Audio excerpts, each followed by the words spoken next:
تتنوع عناوين الصحف المصرية في صفحاتها الأولى، لكن معظمها ينقل وجهة نظر متشابهة لما يجري في مصر. كلام تؤكده شريحة واسعة من المصريين تجد أن ما يبثه الإعلام المحلي اليوم مختلف عما يجري في الواقع ولا يعكس الصورة الكاملة. يقولون أن كل صوت إعلامي يخرج معارضا للانقلاب يتم إسكاته. المشاكل الحقيقية اللي تبقى ملموسة للناس في الشارع مش بيتناولها بالطريقة الإيجابية. الإعلام المصري إعلام فاقد للمهنية، المهنية إن أنت تكون صادق مع الخبر. الإعلام المصري بينقل أشياء ممكن يكون شارع طويل فيه مظاهرة بينقل الشارع اللي وراه، بحيث إن يجيب الشوارع فاضية. ولا ينحسب على الإعلام نهائيا، ولا دول معاهم ابتدائية، ولا ناس بتعبر عن الشعب.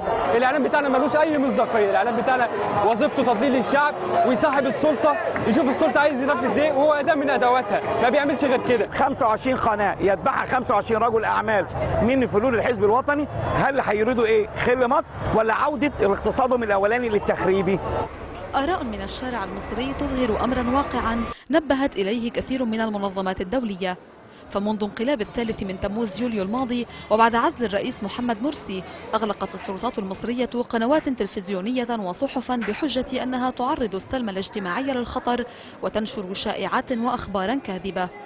القضاء المصري أمر أيضا بحجب البث الفضائي وقطع الإرسال عن قنوات اتهمها بأنها تقلب الحقائق بهدف استعداء الخارج على مصر.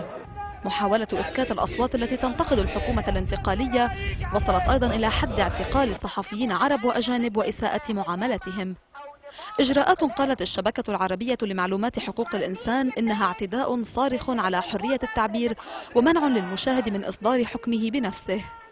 تضييق لا يعرض العمل الصحفي للخطر فحسب في مصر، بل يضع المصريين أمام مشهد إعلامي محلي أحادي التوجه.